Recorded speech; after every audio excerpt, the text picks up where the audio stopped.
जय हिंद दोस्तों। आप सभी लोगों का बहुत बहुत स्वागत है। तो बजट के ऊपर हम लोग लगभग 25 सवालों को देखेंगे और जहाँ पर भी डायग्राम हो सका है आप लोगों के लिए वहाँ पर इसको इंक्लूड किया गया है। जो पीडीएफ है वो आप लोग जय हो स्टडी के मेन टेलीग्राम चैनल या फिर जय हो स्टडी वनडे एग्जाम्स जो ग्रुप है उसे ज्वाइन कर लीजिएगा। वहाँ से आप लोगों को आज शाम तक पीडीएफ मिल जाएगा। तो चलिए स्टार्ट करते हैं। सबसे पहला सवाल है, इनमें से कौन सा थीम नहीं है यूनियन बजट 2024-25 का? यानी निम्नलिखित में से कौन सा केंद्रीय बजट 2024-25 के विषयों में से एक नहीं है? आपके सामने चार ऑप्शन हैं: रोजगार, इंडस्ट्रीज, एमएसएमई या फिर मध्यम वर्ग मिडिल क्लास। तो इसका सही आंसर क्या हो जाएगा? B, industries. इंडस्ट्रीज जो है वो मुख्य चार विषयों में से थीम में से एक नहीं है। एक तो रोजगार है, एम्प्लॉयमेंट, एक एमएसएमई है, micro small and medium enterprises, जिसे हम सूक्ष्म लघु और मध्यम एंटरप्राइजेस कहते हैं, और उसके अलावा मिडिल क्लास, मध्यम वर्ग के बारे में भी बात किया गया है।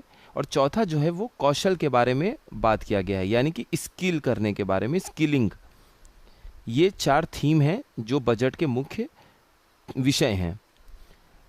तो यहाँ पर आप लोग देख सकते हैं ये बजट के चार थीम हैं: एम्प्लॉयमेंट यानी रोजगार, स्किलिंग, स्किलिंग यानी कौशल, और एमएसएमई और मध्यम वर्ग पर ध्यान केंद्रित करता है ये बजट। अगला सवाल है, शिक्षा, रोजगार और कौशल के लिए कुल बजट का कितना हिस्सा आवंटित किया गया है? यानी टोटल बजट में से एजुकेशन, शिक्षा, एम्प्लॉयमेंट और स्किलिंग, इन तीनों के लिए कितना पैसा एलोकेट किया गया, आवंटित किया गया है बजट में से? आपके सामने चार ऑप्शन हैं: 1.48 लाख करोड़, 2.48 लाख करोड़, 3.08 लाख करोड़ या फिर 3.68 लाख करोड़। तो इसका सही आंसर क्या हो जाएगा? इसका सही आंसर हो जाएगा ए, 1.48 लाख करोड़, यानी 1.48 लाख करोड़ शिक्षा, एजुकेशन, रोजगार, एम्प्लॉयमेंट और स्किलिंग, कौशल के लिए आवंटित किया गया है। अगले सवाल पर आते हैं। विकसित भारत के उद्देश्य को प्राप्त करने के लिए बजट में सभी के लिए पर्याप्त अवसर पैदा करने के लिए कितनी प्राथमिकताओं पर निरंतर प्रयास करने की परिकल्पना की गई है? यानी विकसित भारत का जो एम है, गोल है, ऑब्जेक्टिव है, 2047 तक हमें भारत को विकसित भारत बनाना है। इस विकसित भारत के ऑब्जेक्टिव को पाने के लिए बजट में कुल कितनी प्रायोरिटीज, प्राथमिकताओं को रखा गया है? 7 प्राथमिकताओं या प्रायोरिटीज को रखा गया है, 8, 9 या 10? तो इसका सही आंसर क्या हो जाएगा? सी, बजट में कुल 9 प्राथमिकता यानी प्रायोरिटीज़ के बारे में बोला गया है, जिसे हम अगर प्राप्त करने की दिशा में आगे बढ़ते हैं तो 2047 तक विकसित भारत बनाने की अपनी जो परिकल्पना है उसको पूर्ण करते हुए नजर आएंगे। तो देखिए, सबसे पहले हम इंग्लिश वाला देख लेते हैं, उसके साथ हिंदी वाला भी डायग्राम मिल गया है। तो ये इंग्लिश वाला आपके सामने कुछ दिख रहा है, जिसमें बोला गया है कि खेती के ऊपर बात की जा रही है, विनिर्माण मैन्युफैक्चरिंग सर्विस के ऊपर बात की जा रही है, ढांचे के ऊपर बात की जा रही है, इंफ्रास्ट्रक्चर, एम्प्लॉयमेंट और स्किलिंग, शहरी विकास, अर्बन डेवलपमेंट, उसके बाद innovation, research and development, inclusive human resource development, सामाजिक न्याय, सोशल जस्टिस, एनर्जी सिक्योरिटी और अगली पीढ़ी के लिए सुधार यानी नेक्स्ट जनरेशन रिफॉर्म्स। तो उसी तरीके से आप देख सकते हैं कि सरकार की 9 प्राथमिकताएं कौन कौन सी हैं: खेती में उत्पादकता बढ़ाना, रोजगार और क्षमता विकास, समग्र मानव संसाधन विकास, सामाजिक न्याय, विनिर्माण और सेवाएं, manufacturing and services, urban development, शहरी विकास, एनर्जी सिक्योरिटी, ऊर्जा सुरक्षा, अधोसंरचना, नवाचार, शोध और विकास, अगली पीढ़ी के लिए सुधार। तो ये हो गया हिंदी में, और हमने इंग्लिश में भी देख लिया। इसको आप लोग बार बार रिवाइज कर लीजिएगा, गलत नहीं होगा सवाल आपका। अगला सवाल है, केंद्रीय बजट 2024-25 के हिसाब से कितनी नई उच्च उपज देने वाली और जलवायु लचीली फसल की किस्में जारी की जाएंगी किसानों को? यानी यूनियन बजट 2024-25 के हिसाब से कितनी नई हाई यील्डिंग और क्लाइमेट रिजिलियंट क्रॉप वैरायटीज़ हैं वो रिलीज़ किया जाएगा किसानों के लिए?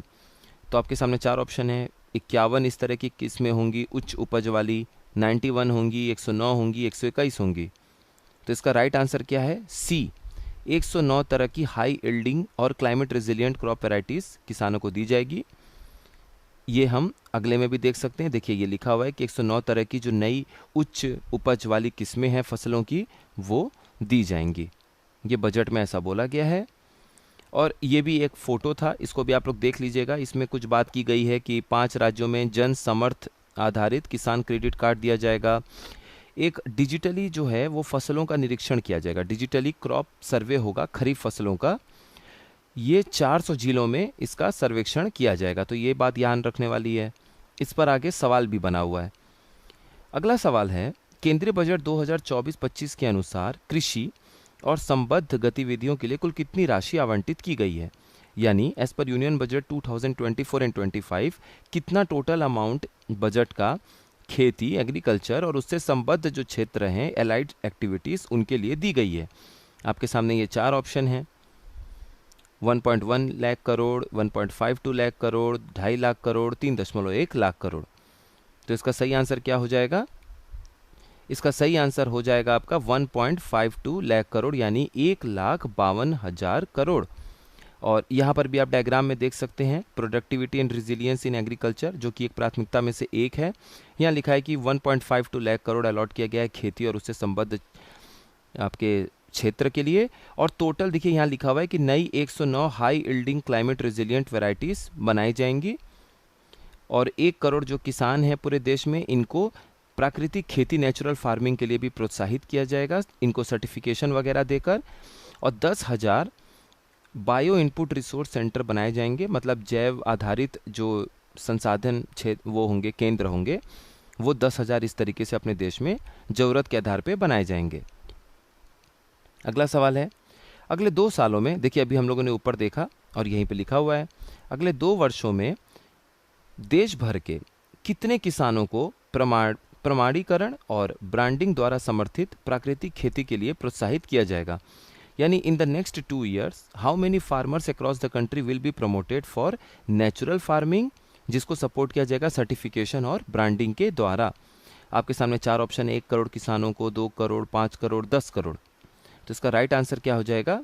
ए, 1 करोड़ किसानों को प्रोत्साहित किया जाएगा। अगला सवाल जो हमने ऊपर सॉल्यूशन में देखा था, कितने need based bio input resource centres को स्थापित किया जाएगा? यानी कितने आवश्यकता आधारित जैव इनपुट जो संसाधन केंद्र होंगे उनको स्थापित किया जाएगा? तो इसका राइट आंसर क्या हो जाएगा? बी, 10,000 ऐसे केंद्रों की स्थापना करने की बात बजट में की गई है। अगला सवाल देखिए, इसको भी हम लोगों ने ऊपर देखा। डिजिटली जो फसलों का सर्वे है, खरीफ फसलों का खास तौर पे, वो डिजिटल पब्लिक इंफ्रास्ट्रक्चर के माध्यम से कितने जिलों में किया जाएगा? यानी डिजिटल सार्वजनिक अवसंरचना का उपयोग करके खरीफ फसलों के लिए डिजिटल फसल सर्वेक्षण कितने जिलों में किया जाएगा? 100 जिलों में, 200 जिलों में, 300 जिलों में या फिर 400 जिलों में? तो इसका राइट आंसर क्या हो जाएगा? डी, 400 जिलों में डिजिटल सार्वजनिक अवसंरचना यानी डिजिटल पब्लिक इंफ्रास्ट्रक्चर का उपयोग करके 400 जिलों में जो खरीफ फसल होंगे उनका डिजिटली सर्वे किया जाएगा। जैसे देखिए ये है, इनके हाथ में लैपटॉप है या मान लीजिए टैबलेट है, वो टैबलेट से ऐसे देख रहे होंगे कि अच्छा यहाँ पर ये फसल उग रही है, यहाँ पे नहीं हो रही है। इस तरीके से सर्वे किया जाएगा जिला, 400 जिलों का जिला वाइज। तो देखिए यही वाला फिर से यहाँ पर है, इसको आप लोग देख लीजिएगा, आप लोगों को रिवीजन हो जाएगा आपका। अगला सवाल है, सरकार एक प्लान लेकर आ रही है जिसका नाम है पूर्वोदय। अब वो नाम से लग रहा है कि पूर्व का उदय करना है, तो पूर्वोदय है। तो आपको ये बताना है कि ये जो भारत का पूर्वी क्षेत्र है उसमें कुछ राज्य हैं जिनका विकास किया जाएगा। आपको ये बताना है कि कौन सा ऐसा राज्य इसमें नहीं मौजूद है। 4 ऑप्शन है आपके पास, बिहार, झारखंड, आंध्र प्रदेश और छत्तीसगढ़। अब आपको ये बताना है कि कौन सा राज्य इसमें शामिल नहीं है पूर्वोदय के प्लान में। जिसका सही आंसर क्या हो जाएगा? डी, छत्तीसगढ़। एक बिहार शामिल है, एक आपका झारखंड शामिल है, एक आंध्र प्रदेश है, चौथा आपका शामिल है उड़ीसा और 5वां आपका शामिल है पश्चिम बंगाल। तो ये कुल 5 राज्य हैं जो पूर्वोदय के प्लान में शामिल हैं। बिहार, झारखंड, पश्चिम बंगाल, उड़ीसा और आंध्र प्रदेश, ये 5 राज्य हैं जिनको कवर किया जाएगा इस पूर्वोदय प्लान के तहत। अगला सवाल है, मुद्रा लोन जो आपको तरुण कैटेगरी में, जो तरुण श्रेणी है, उसके तहत मुद्रा लोन आपको 10 लाख रुपए तक का दिया जाता है। जो मुद्रा लोन है उसकी 3 अलग अलग कैटेगरी है, हम डायग्राम के हिसाब से देखेंगे। तो जो तरुण श्रेणी आती है, तरुण कैटेगरी होती है, उसमें 5 लाख से ऊपर और 10 लाख तक का जो लोग लोन लेते हैं उनको तरुण श्रेणी के लोन में मुद्रा लोन के तहत दिया जाता है। अब सवाल ये है कि जिन्होंने पहले मान लीजिए तरुण श्रेणी के अंदर 5 से 10 लाख के बीच में कर्ज लिया हो और उन्होंने सफलतापूर्वक कर्ज को वापस कर दिया है, तो अब बजट के हिसाब से उनको इसी श्रेणी के अंतर्गत अब कितने तक का लोन दिया जाएगा? क्या दोबारा अगर वो लोन लेना चाहेंगे तरुण श्रेणी के अंदर तो क्या उनको 10 लाख तक का ही लोन दिया जाएगा या फिर उससे अधिक का?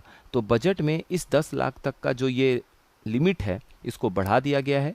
अब इस 10 लाख की लिमिट को बढ़ाकर कहाँ तक कर दिया गया है?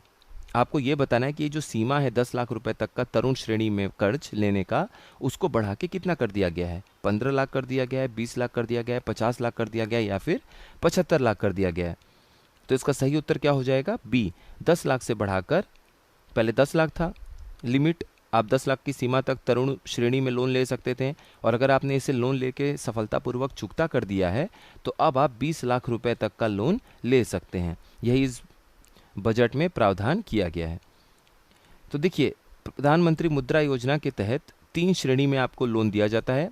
अगर आप 50,000 तक का लोन लेते हैं तो आपको शिशु कैटेगरी में रखा जाता है। अगर आप 50,000 से ज़्यादा लेकिन 5 लाख तक का लोन लेते हैं तो आपको किशोर श्रेणी में रखा जाता है और अगर आप 5 लाख रुपए से ऊपर 10 लाख तक का लोन लेते हैं तो आपको तरुण श्रेणी में रखा जाता है। अब यही इस बजट में क्या किया गया है कि ये जो 10 लाख का लिमिट है इसे बढ़ाकर 20 लाख कर दिया गया है। अगला सवाल है, जो सरकार का रोजगार को प्रोत्साहन देने की जो योजना है, एम्प्लॉयमेंट लिंक्ड इंसेंटिव है, उसमें सरकार बोली है कि जितने लोग जो भी नए लोग फॉर्मल सेक्टर यानी औपचारिक क्षेत्र से जुड़ेंगे उनकी 1 महीने की जो शुरुआत की सैलरी होगी वो हम दे देंगे। तो आपको ये बताना है कि वो कितने लिमिट है, कितनी सीमा है, कितने तक के कमाने वाले लोग अगर फॉर्मल सेक्टर में औपचारिक क्षेत्र में नए अब जुड़ेंगे तो सरकार उनके पहले महीने की जो तनख्वाह है वो दे देगी। 15,000 रुपये तक की लिमिट है, 30,000 रुपये तक की लिमिट है, 45,000 तक की लिमिट है या फिर 60,000 तक की लिमिट है? तो इसका राइट आंसर है ए, 15,000 रुपये तक की लिमिट है। यानी कोई भी नया इंसान जो औपचारिक क्षेत्र में फॉर्मल सेक्टर में अपनी नौकरी शुरू करता है तो शुरू का जो उसका 1 महीने का तनख्वाह होगा 15,000 रुपये तक का। ये नहीं कि कोई 25-30 हज़ार कमा रहा है तो सरकार उसके भी 1 महीने की सैलरी दे देगी। जो 15,000 रुपये तक का कमा रहा होगा उसको सरकार 3 इंस्टॉलमेंट में आपको पैसा प्रोवाइड कर देगी। तो 3 इंस्टॉलमेंट में सरकार ने बोला है कि हम देंगे। औपचारिक क्षेत्र में शामिल होने वाले सभी नए कर्मचारियों को ईपीएफओ में नामांकित होने पर 15,000 रुपये तक की 3 किश्तों में 1 महीने का वेतन प्रत्यक्ष लाभ हस्तांतरण के माध्यम से दे दिया जाएगा। तो मतलब 5,000 करके 3 बार में वो दे देंगे पहले महीने की तनख्वाह। जो भी लोग ईपीएफओ में रजिस्टर होंगे, ईपीएफओ में रजिस्टर होने का मतलब है कि कहीं ना कहीं औपचारिक क्षेत्र से वो जुड़ चुके हैं। अगला सवाल है, भारत की नई कौशल विकास पहल अगले 5 वर्षों में कितने लाख युवाओं को प्रशिक्षित करेगी? तो इनका जो नया स्किल डेवलपमेंट इनिशिएटिव है, India's new skill in development initiative, उसके तहत ये कितने लाख युवाओं को अगले 5 साल में ट्रेनिंग देंगे? तो इसका सही आंसर क्या हो जाएगा? बी, 20 लाख। इसको ध्यान रखिएगा। अगला सवाल है, प्रधानमंत्री आवास योजना, जो शहरी आवास योजना है, वो पहला एक पूरा हो चुका है। अब शहरी आवास योजना 2.0 दूसरा वाला शुरू हुआ है। इसके तहत 10 लाख करोड़ तक का सरकार निवेश करेगी। तो आपको ये बताना है कि इतने रुपए निवेश करके कितने शहरी गरीबों और जो मध्यम वर्गीय परिवार हैं उनकी आवास की जो आवश्यकता है, उनकी जो हाउसिंग नीड है वो कितनी पूरी होगी, कितने लोगों की ऐसी ज़रूरत पूरी होगी घरों में रहने की। 1 करोड़ परिवारों की ज़रूरत पूरी होगी, 2 करोड़, 5 करोड़ या 10 करोड़ परिवारों की घर में रहने की ज़रूरत पूरी होगी। तो इसका सही आंसर क्या हो जाएगा? ए, 10 लाख करोड़ रुपए तक का निवेश करके 1 करोड़ गरीब जो परिवार है शहर में रहने वाला, उसके घर की ज़रूरत को पूरी की जाएगी। अगला सवाल है, बजट में जैसा लिखा हुआ है कि प्रधानमंत्री सूर्य घर मुफ्त बिजली योजना को लॉन्च किया गया था, जिसके तहत आपको हर महीने कितने यूनिट तक की बिजली मुफ्त में प्रदान की जा रही है? और ये ऐसा कैसे संभव हो पा रहा है? क्योंकि जो छत पे सौर संयंत्र है यानी कि रूफटॉप सोलर प्लांट है, उसको स्थापित करके इस योजना के तहत कितने यूनिट तक की बिजली मुफ्त में मुहैया कराई जा रही है। जिसका नाम क्या है इस योजना का? प्रधानमंत्री सूर्य घर मुफ्त बिजली योजना। 100 यूनिट तक की बिजली आपको मुफ्त में दी जा रही है, 200 यूनिट, 300 यूनिट या फिर 400 यूनिट। तो इसका सही उत्तर है 300 यूनिट तक की बिजली आपको मुफ्त में मुहैया कराया जा रहा है प्रधानमंत्री सूर्य घर मुफ्त बिजली योजना के तहत। और ऐसा इसलिए हो पा रहा है क्योंकि आपके छत पर जो सोलर प्लांट है, सौर संयंत्र है, उसको स्थापित करके ऐसा किया जा रहा है। अगला सवाल है, बजट में कैपिटल एक्सपेंडिचर के लिए कितने पैसे आवंटित किए गए हैं? मतलब पूंजीगत व्यय के लिए कितनी धनराशि बजट 2024 में आवंटित की गई है? ये कुछ अच्छा सा दिखने वाला फिगर है आपके सामने, 11,11,111 करोड़, या फिर ये 222, फिर ये 33,33,333 करोड़, या फिर 44,44,444 करोड़। तो इसका सही आंसर क्या हो जाएगा? ए। बजट में 11,11,111 करोड़ रुपए की धनराशि आवंटित की गई है पूंजीगत व्यय यानी कि कैपिटल एक्सपेंडिचर करने में। कैपिटल एक्सपेंडिचर करने का मतलब हो गया कि निवेश होगा, संपत्ति बनते हुए नजर आएगी, सिर्फ तनख्वाह या कोई पैसा इधर उधर लोन की किस्त में चुकता नहीं किया जाएगा। और इस बात का भी आपको ध्यान रखना है कि ये जो 11,11,111 करोड़ रुपया पूंजीगत व्यय के लिए आवंटित किया गया है, ये कुल जीडीपी का 3.4% है। तो इस पे भी सवाल बन सकता है, इसको ध्यान रखिएगा। देखिए अगला सवाल वही है ही कि केंद्रीय बजट 2024 में जो 11,11,111 करोड़ रुपए कैपिटल एक्सपेंडिचर यानी कि पूंजीगत व्यय में खर्च किया गया है, आपको ये बताना है कि हमारी सकल घरेलू उत्पाद यानी कि ग्रॉस डोमेस्टिक प्रोडक्ट जीडीपी का वो कितना प्रतिशत है? तो इसका सही आंसर क्या हो जाएगा? बी, 3.4% है। अगला सवाल है, अब देखिए जो ये प्रधानमंत्री ग्राम सड़क योजना है उसके चौथे चरण की शुरुआत की गई है और इसका उद्देश्य क्या रहता है कि कैसा भी मौसम हो हमेशा आपका रोड जो है वो गांव क्षेत्र से जुड़ा हुआ रहे, किसी अच्छे रोड या शहरों से। आपको ये बताना है कि ये जो चौथा फेज़ है इस योजना का, प्रधानमंत्री ग्राम सड़क योजना का जो चौथा फेज़ कह लीजिए, चौथा चरण होगा शुरू, उसके तहत कितने ग्रामीण जो घर बस्तियां होंगी, जो ग्रामीण बस्तियां हैं, रूरल हैबिटेशंस हैं, वो कितनी जुड़ेंगी? 10,000 जुड़ेंगी, 25,000 जुड़ेंगी, 50,000 जुड़ेंगी या फिर 75,000 जुड़ेंगी? तो इसका राइट आंसर क्या हो जाएगा? बी, 25,000 ग्रामीण बस्तियों को, रूरल हैबिटेशंस को इससे जोड़ना है, जो चौथा चरण शुरू हो रहा है प्रधानमंत्री ग्राम सड़क योजना का। ये इंफ्रास्ट्रक्चर से जुड़ा हुआ कुछ फैक्ट है, इसको आप लोग पॉज करके पढ़ लीजिएगा या फिर डाउनलोड करके देख लीजिएगा। अगला सवाल है, राज्यों को उनके संसाधन आवंटन में सहायता के लिए बजट में दीर्घकालिक ब्याज मुक्त ऋण के लिए कितने रुपए का प्रावधान किया गया है? यानी ए provision of how much rupees for long term interest free loans, यानी राज्य जो है केंद्र से जब कर्जा लेंगे लंबे समय के लिए तो उस पर ब्याज नहीं लिया जा रहा है, जो मूलधन है आप वही लेके वापस कर दीजिएगा। ऐसा राज्यों की मदद के लिए किया जा रहा है ताकि उनके जो रिसोर्सेस हैं उसमें कुछ बढ़ोतरी हो पाए। तो आपको बताना है कि कितने रुपए तक की धनराशि इसके लिए आवंटित की गई है। 1.5 लाख करोड़ रुपया, 2.3 लाख करोड़ रुपया, 5 लाख करोड़ रुपया या फिर 10 लाख करोड़ रुपया? तो इसका सही आंसर हो जाएगा 1.5 लाख करोड़ रुपया। ये देखिए सवाल आप लोग समझ गए होंगे। दीर्घकालिक अगर समय के लिए ब्याज ले रही, मतलब ब्याज इस पे नहीं होगा। राज्य अगर केंद्र से लंबे समय के लिए 15 साल, 20 साल, 25 साल के लिए लोन लेते हैं तो केंद्र सरकार सिर्फ उनको जितना मूलधन दिए उतना ही वापस लेगी। सिर्फ उनके संसाधनों में मदद करने के लिए ऐसा कदम उठाया गया है। अगला सवाल है, बजट का टोटल साइज कितना है? यानी जब भी आप टोटल बजट का आकार या साइज की बात करेंगे तो इसका मतलब है कि बजट में कितना खर्च का प्रावधान किया गया है। 38.2 लाख करोड़, 48.2 लाख करोड़, 60 लाख करोड़ या 100 लाख करोड़? तो बजट में इस बार 48.21 लाख करोड़ रुपए के खर्च करने की बात की गई है। तो बजट का साइज क्या होगा? 48.2 लाख करोड़। देखिए सरकार ने इस बार फैसला लिया है कि 2024-25 के बजट में 48,20,512 करोड़ रुपया वो खर्च करेंगे, जो कि पिछले साल के खर्च से 8.5% ज़्यादा है। और एक बात और आपको ध्यान देना है कि जो ब्याज हम चुका रहे हैं, जो ब्याज पे हमारा कुल खर्च हो रहा है वो 24% खर्चा हो रहा है कुल खर्च का। यानी 100 रुपया जो सरकार इस बजट में खर्च करेगी इस बजट के माध्यम से, उसमें 24 रुपया सिर्फ हम पुराना जो कर्ज लिए हुए हैं उसके ब्याज को भरने में हमारा पैसा खर्च हो जाएगा। इस बात को आपको ध्यान देना है। अगला सवाल है, जो फिस्कल डिफिसिट का टारगेट है 2024-25 का, वो कितना सेट किया गया है अपने जीडीपी के प्रतिशत के मामले में? यानी 2024-25 के लिए राजकोषीय घाटे का लक्ष्य जीडीपी का कितना प्रतिशत निर्धारित किया गया है? 4%, 4.9%, 5.5% या 5.9%? तो इसका सही आंसर है 5% के आसपास। एग्जैक्ट अगर बात करेंगे तो 4.9% हमारा राजकोषीय घाटा यानी कि फिस्कल डिफिसिट जीडीपी के प्रतिशत में सेट किया गया है।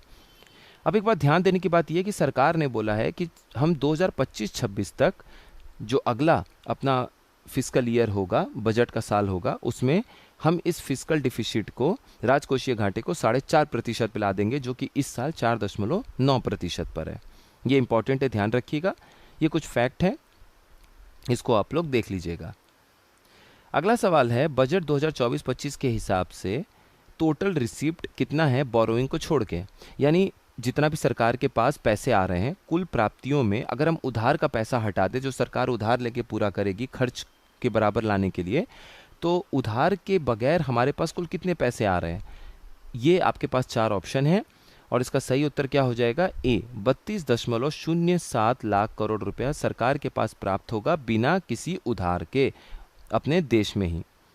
और ये अगर आप इसमें ध्यान से देखेंगे तो जो कर राजस्व है यानी टैक्स से जो सरकार के पास पैसा आ रहा है वो पिछले साल की भी तुलना में 11% ज़्यादा है।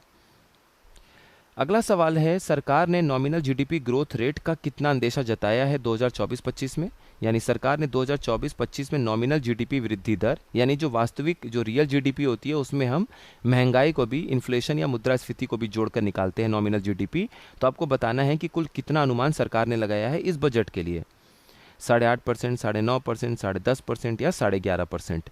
तो इसका राइट आंसर क्या हो जाएगा? सी, 10.5% नॉमिनल जीडीपी का अंदेशा सरकार ने जताया है। अब अगर नॉमिनल जीडीपी के बारे में हमने सब पढ़ लिया, फिस्कल डिफिसिट पढ़ लिया, अब रेवेन्यू डिफिसिट देख लेते हैं, राजस्व घाटा। तो राजस्व घाटा कितना प्रतिशत सरकार ने बोला है कि हमारे जीडीपी का होगा? 1% होगा, 1.8%, 2.5% या 3%? तो इसका राइट आंसर क्या हो जाएगा? बी, 1.8% अपने देश में राजस्व घाटा इस साल होने का अनुमान है जीडीपी का। और ये पिछले साल की तुलना में कम है, क्योंकि पिछले साल कितना था? 2.6%, 2.5% के आसपास था, थोड़ा सा अधिक था, और इस बार हमने 2% से उसको नीचे ला दिया। अगला सवाल है, नई स्कीम, नई योजनाओं के लिए कितना धन आवंटित किया गया, कितने पैसे एलोकेट किए गए? देखिए यूपीपीसीएस में ये पिछली बार क्वेश्चन पूछ दिया गया था, इसलिए नए स्कीम्स पे जो पैसे खर्चे होते हैं वो इंपॉर्टेंट हो जाते हैं। तो 4 ऑप्शन आपके सामने दिख रहा है, जिसका राइट आंसर क्या हो जाएगा? ए, 62,593 करोड़ रुपए सरकार ने नई योजनाओं के लिए आवंटित किया है। इस बात को याद रखिएगा।